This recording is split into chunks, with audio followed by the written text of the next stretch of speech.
The 100% cloud-based SkyTouch hotel operations platform is designed to enhance guest experience, advance performance, and achieve growth. The sky's the limit with the SkyTouch PMS, advanced rate and group management tools, advanced business intelligence tools, /Connect API, and SkyTouch University and customer community. Visit skytouchtechnology.com to learn more. Welcome to the Hotel Tech Podcast. This is the show where we tackle your most pressing issues to bring your business more wins. Keeping up with technology is challenging. Our experts are here to help you figure it all out.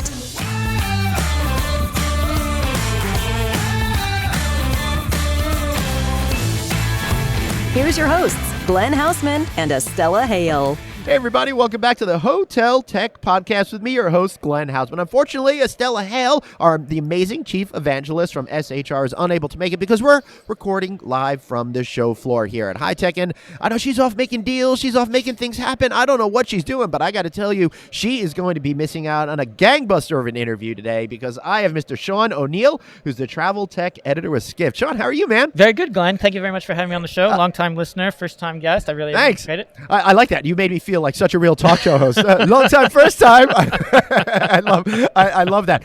First, let me say some nice things about what you guys are doing over there at Skift. It is amazing to see how that company has come so far and is delivering the right type of information all the time. And as me, somebody who's not a direct competitor, but I get frustrated because you guys are killing it all the time. Thank you so much. Yeah. That means a ton coming from you, Glenn, because you're following everything on the ground. So thank you very much. Our company's been around for 7 years. I've been only here for 2 years. So I feel very honored to be part of the team. Yeah. Where did you come from before? So I've been covering travel technology for some other publications before that. So this is like my 8th HITEC that I've been at. Wow. So I've seen a lot of the shows. That's cool, and I'm really excited to talk with you today. And listeners, I think you're going to be pretty excited about this too, because you're an unabashed observer. You're out there. You could really tell it like it is. Where sometimes when we talk to certain people, they have to frame things in a different way, and we have to leave it up to interpretation. So,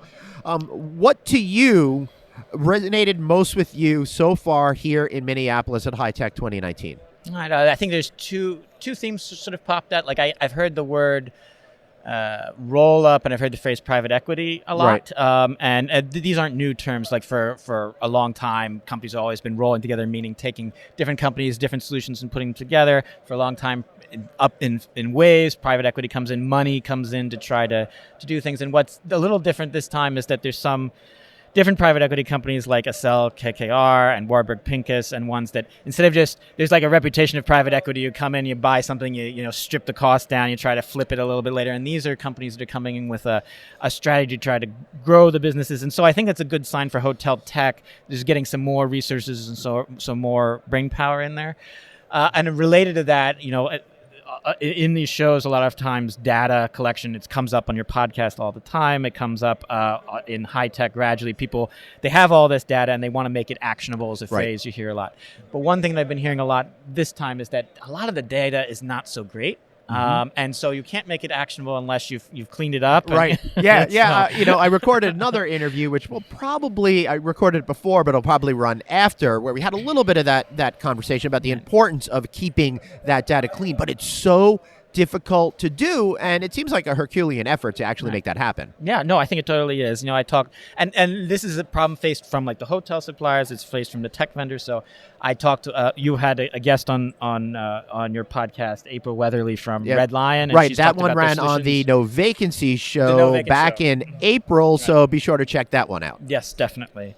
And April, one of the things that her and her team have debuted here at HITEC is that they have this new technology that they've put out to the 1,400 properties, where if you call in as a guest, it is an automated robo voice that guides you through based on AI in the right direction to get things. But in order to do that, they have to constantly learn from some of the responses. So it's been an interesting it's sort of an interesting process from data collection. Right. Now, they partnered with Blue IP on that particular project, which is really interesting. And it's fascinating how you have that machine learning component that, I think, let me just explain to the listeners, we talk a lot about machine learning and AI, but they're so closely tethered because you need the machine learning for the artificial intelligence to work properly. So they're kind of like opposite sides of the coin, right? Sure. Yeah, I think that's a great way of putting it, Glenn. Yeah, totally.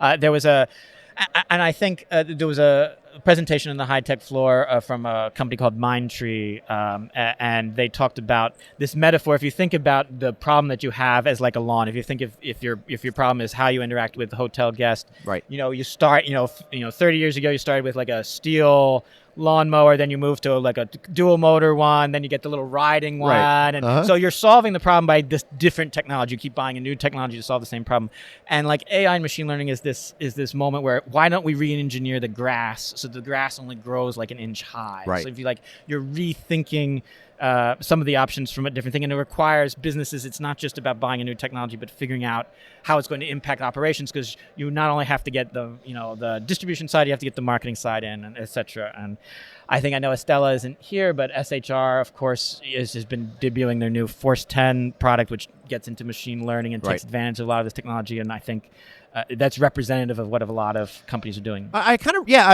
You summed it up perfectly. Represents what a lot of companies are doing, because that seems to be the common thread. And a lot of the conversations I've been having here have been surrounding that, almost so much that I think it's eclipsing a lot of the other stuff that's happening right here. I want to go back to the beginning of the conversation when you're talking about private equity and all of the money that's coming into the business, because one thing we don't really talk about is all of this powerful muscle that's coming into the industry that's going to be able to fund and support this next generation of technologies. And you know better than anyone, hotel tech has never been on the cutting edge. How do you think all this private equity money and some of the creativity that we're seeing is going to kind of maybe change that equation that we've become accustomed to? I think I'm just a reporter, so I just report back what I hear from people who are smarter than me that come to the show. Right, sure, they're smarter than you. Come on. Yeah. And that's one of the best reasons to come to the HITEC show. But I think that, the difference is there's this gap to be made. So many other sectors, to your point, Glenn, if you're saying like hotel, it seems as a sector behind compared to like retail. You think of companies like Amazon and whatever. So what needs to be the difference? And when I first started coming to HITEC, I kind of was like that. Is it because the people aren't smart enough? No, there's a lot of real smart people. Is it because they don't have the money? Well, they've got these huge big brand chains. They've got all these cash flows, so money can't be the problem. So what is it? And I think there is this, it's easy to blame legacy systems, but it is, the industry was ahead of the curve in adopting a lot of tech, but that tech trapped in a lot of business practices. Right, from but it's the not past. 1973. It's not 1973 anymore, and so you now have to reformat and redo everything. And I think what private equity can do is sort of bridge the gap to allow some of those other technology companies. There's no reason why some of the customer relationship management things that we do in the hospitality sector can't be a place for companies like Salesforce and Adobe to come in and to play. But they need to have private equity. We can get some money and smart minds to come in here to sort of help retool what we have, because the hospitality industry has very specific needs and how, and all the different it's very particular use cases that I think for people on the outside don't get. So I think, to answer your question, I think they're going to be like a bridge matchmaker. In 5 years, it's going to enable us to make that leap. I'm not wording it that great. No, I think everybody can definitely understand what you're saying. So let me ask you this. Why is it that the tech companies eschewed participation in the hospitality industry for so long? And what was the trigger that got them to go, holy crud, this is a huge business. We're going to make a lot of money. Let's invest in it.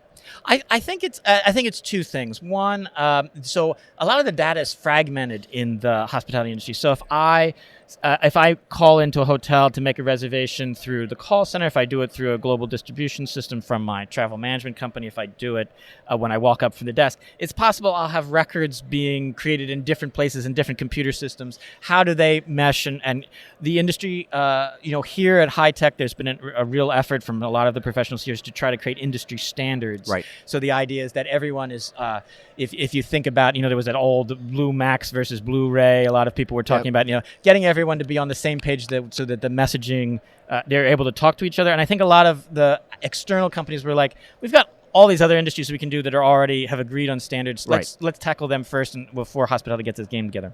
That's interesting. All right, so let's get back to some of the technology that you've seen here on the show floor. We talked about machine learning and how it relates to artificial intelligence, but what are some of the things that might not be as buzzy in the words that are equally important that you think?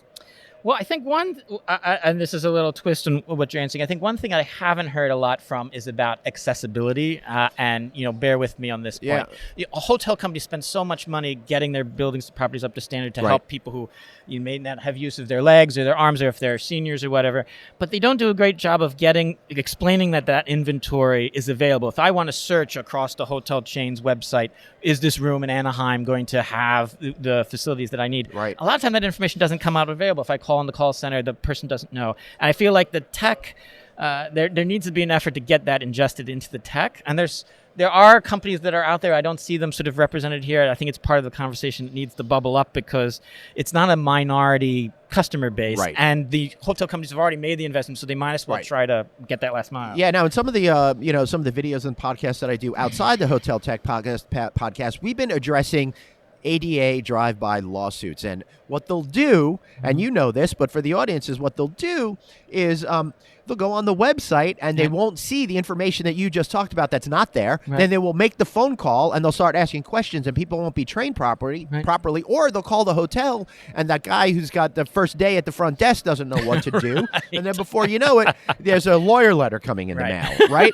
So it would really behoove the hotel industry to take a step back, maybe, think about the basic things and make sure you're protected in that way. I think that's a great point about an issue that's not being talked about that we need to be having a conversation about. I think so. But back to your point about what kind of tech that you do have here that is sort of eye-catching and thing. I think it's interesting that I've only seen one robot this year on the floor. There was a while there where that was like the answer to everything. Yeah. But I think last year you weren't able to be at HITEC last year, but they had the voice was a huge conversation. Voice has been around for several years, but because Amazon was making its big official debut, that was a hot topic. I think this year it's the chatbots and a lot of that bridged conversation. There's a lot of people like, how can we get you have messaging across multiple different silos, and so trying to make sure you can pull that text in a way that's available. There's this concept called sentiment analysis. You've talked about it on the show before with Estella,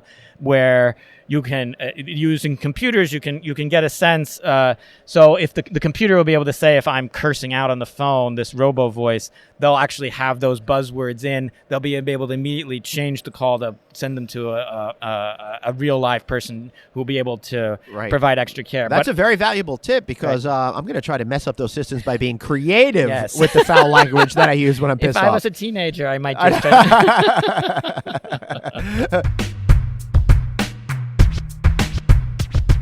The Endyn Hospitality Cloud is an integrated technology platform driving marketing and sales performance in more than 30,000 hotels around the globe. The award-winning CRM suite integrates with hundreds of technology platforms to capture intent, preferences, past behavior, and satisfaction for every guest. Learn more at Endyn.com. That's CENDYN.com. I'm looking around the show floor, and I see a lot of the companies that have just been kind of at it for a long time. Do you think those companies are moving forward incrementally or revolutionary? How do you see the longstanding players in the business operating in 2019 and beyond? I think it's a sector, a segment by segment thing. So I think there's some things. So Ideas as a company that's a market leader for revenue management and hotel systems. I was talking to the CEO. It's 30 years that they've been in the business that they're doing this. But, partly in these things you have like proprietary algorithms, and you create a company culture where you work at constantly putting the client first, so that you're constantly iterating to make your business better and better. And if you have those things, if you have that advantage of something that other people can't easily come along and duplicate, I think these companies are going to stay the course, and you're just going to keep slowly getting better. I'm not particularly making a comment on ideas, but that's conceptually the idea. I think there's some other areas where you have to wonder, how a lot of other people could maybe come in, rethink this with fresh ideas and replace things. And one of the challenges you talk about with private equity, the flip side of all these companies that are sort of bringing solutions together. I am hearing also at the hotel bar last night at 1:00 in the morning when people were winding on after parties. There's more confusion now because now if I'm a hotel company, I've got properties under 3 flags, but now I have to make this decision. Do I opt for this? Well, this system is crossing over and overlapping with this system. How do I choose a la carte from the buffet? Do I want to do all opt-in? I mean, I think a lot of the companies may be inching along and adding new systems, but I think a lot of the hotel buyers and decision makers who may be in the game for a lot of times, for a long time, are having to rethink the entire way they approach a show like this. How do you choose what to sell? I don't think the way of approaching your technology buying that you did 5 years ago is the same as what's going to work right now. So it's hard. Yeah. So all right. So then let me ask you this. We're amongst people that are very involved in tech, but a lot of the owners and operators aren't necessarily as educated. What can folks that would be here at HITEC do to get the folks that are in the executive suites of some of these hotel companies, management companies, ownership groups, investor groups to get a little bit more connected with technology in a way that they understand and recognize is important? Yeah, I think that's a great point. They do have some good tech talks that are put on both by sponsors, but also the organizers of HITEC have these thematic talks. So on Monday, there was a talk where the theme was, how is technology impacting the hotel front desk? And sort of they had people who are at that management company level talking about it in an issue that you can relate to. You don't have to be a computer geek in order to understand. And I think when you go to customer conferences with the brands that are trying to get you to sign up, or you compare and contrast, try to write down some of the questions that you hear at an event like this when you hear the hotel people, sort of like taking your car into the shop. You learn a couple of the key phrases, then try to use it, and they think you're smarter than you are. I know, that's my favorite move at a cocktail party, is to learn a piece of information from one conversation and throw it out in the next conversation. Everyone's like, damn, you know everything. I'm like, I know nothing. Machine learning genius, Glenn Hansman. Yeah, too funny. So please continue with what you're saying. I didn't mean to really. No. There's no. Well, you talk about what you say at a party. What I try to do is the first night that I'm here at HITEC, I try to spread a rumor, invent something, and I try to see how long it takes in the 40 days that I'm here that someone comes back and tells it to me. So if you were, if you were to invest in some technology, what are the categories, not the companies, that you are most excited about?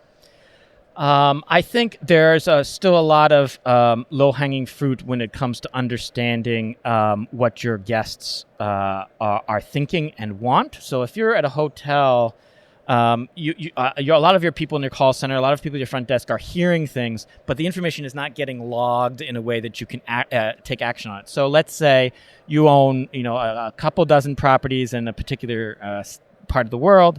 And on one property on the 3rd floor, there's all these complaints coming in from people about it's too hot or it's too noisy or something. A lot of the computer technology that is available now in a variety of different ways will allow you to identify and pinpoint that and push that information to the frontline managers and have a conversation between the people who can make action on it, and then also at the corporate management office understand why is some property underperforming. I think the thing to look for is some technologies that will get you information and present it to you in a way you can actually make use of it.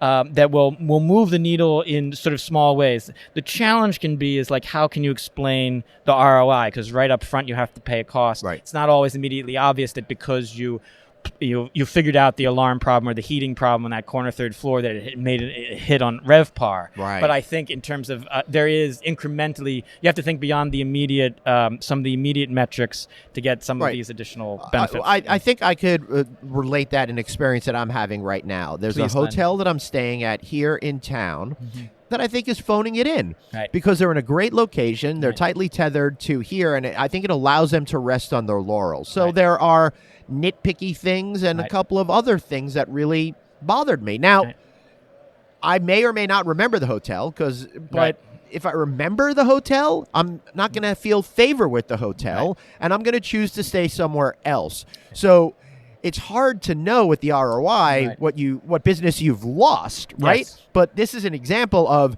business that's lost, and if you're not 100% on your game, the hotel down the road sure is, and you've got to really get your act together in order to keep those people coming back. I think that's an excellent summary for it. And always it seems to be the curse of coming to HITEC that I always stay at a hotel where I spend all day listening about the cutting edge in hotel tech, Right. and I have to stand for 20 minutes at line in order to get some service at the back thing, or the I can't connect to the internet in the room or whatever. My internet sucked. It took forever to upload anything. It kept dropping out. And then I turned around, and the amazing clock radio there was 2.5 hours off on the time. But more importantly, did it have one of those little dock things, the iDock thing? It did. 30-pin connector.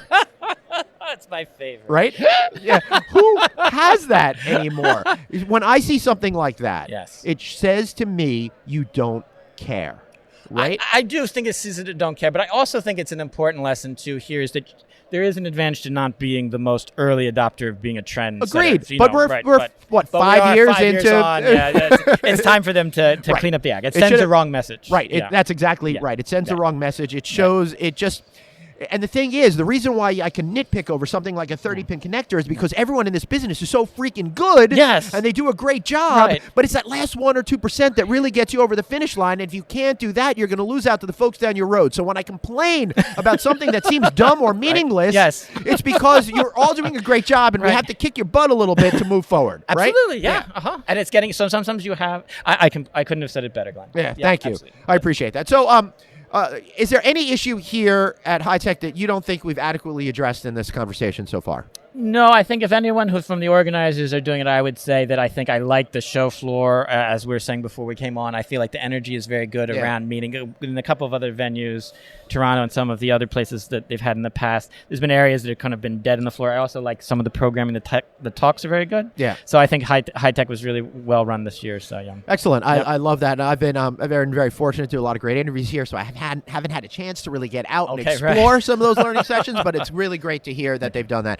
This event, year after year, they really seem to have their act together. They really seem to put on a really great show, and there's something about the crowd that shows up at this event that's super terrific. It is very super terrific. Yeah, it's very people who are on their game, but also very, I think, welcoming of people who are new. It's a first timer kind of thing. Yeah, it's so crazy because it's just like a giant friendly club, right? Like, I could go to a lot of events and I see people, I say hello to people, but I can't walk more than 10 feet without people saying, "Hey, what's up?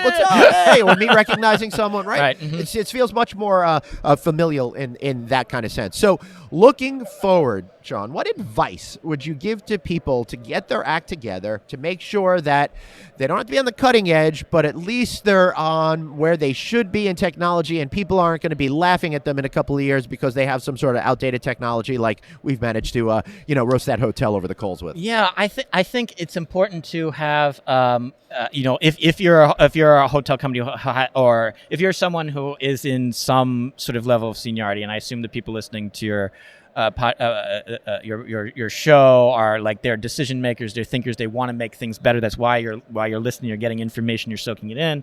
I think you want to try to get your team to focus on have a stand-up meeting every week where it's not just focused on the numbers, but what is the one project that you're going to move on for, say this the next 3 months, and every month what's the check-in, and have what is the progress you made this week, and what is what is something you struggled on, and create try to create an environment where it's not that people don't feel like they're going to be on the spot, that they're going to get fired, so that then they're not going to tell the truth. And those are easy things to say into a microphone, but very hard to do in actual practice. Yeah, you did it effortlessly, I gotta say.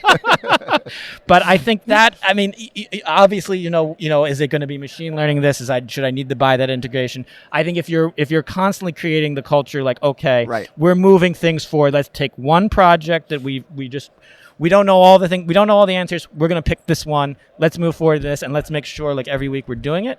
And I think a lot of hotel companies don't do that. Automatically, you are going to go as a company, as a management or property group. You're going to get to the top 10% of what's going on, and you're going to put yourself in a good position to be where you need to be. Beautiful. So let's wrap this up, Sean. Give a good. You've definitely earned a great shameless plug for Skift. Tell us a little bit more about it and how people could find it. Maybe subscribe to it. The whole deal. Well, thanks so much, because every click at skift.com puts food food on the table in my household. So we have a free email newsletter you can get. You can sign up and find out about what's going on in the hotel industry and other sectors as well, because what's happening in cruise, they may have lessons that may be relevant to you. I agree. And so yes, it's skift.com, and we have a travel news. So thanks very much for having me on the show, Glenn. I'm very grateful to have the opportunity. Thank you, man. This was a lot of fun. I'd love to get you back on here sometime. It would be a pleasure. Great. And being that you're in New York and I'm a New York guy, we definitely got to do it in person. So man, that was a whole lot of fun. I hope you guys here that were experienced high tech yourself and are now listening to the show really agree with what Sean had to say. I sure as heck do. And just remember, do not keep those 30-pin connectors in your place. Yes. In fact, why don't you go get yourself a nice design-forward type of alarm clock that's got the wireless charging stations. My friends over at Cirque Plus are selling some of those. Not to give them too much of a shameless plug, but seriously, you can have something that looks great and that services the guests and makes designers happy, and ownerships feel it's affordable too. All right. So thank you so much for Sean being here. I'm sure Estella is really sad that she missed this. I'm sorry to miss Estella too. I love listening to her. I know. I really wish you would have talked up a little bit more on this one. Suspiciously quiet on here. So be sure to check out this episode and all episodes on SHR's website. You can find them at shrglobal.com. And, of course, you can find every single show on the No Vacancy News Network. Subscribe to our weekly newsletter. Text the word hotel to 66866. It'll prompt you for an email. That's hotel at 66866. You won't miss anything from this show and any of the other shows that we produce here. Once again, Sean, thanks for being here, and thanks to everybody for listening. So for Sean and myself, see you next time.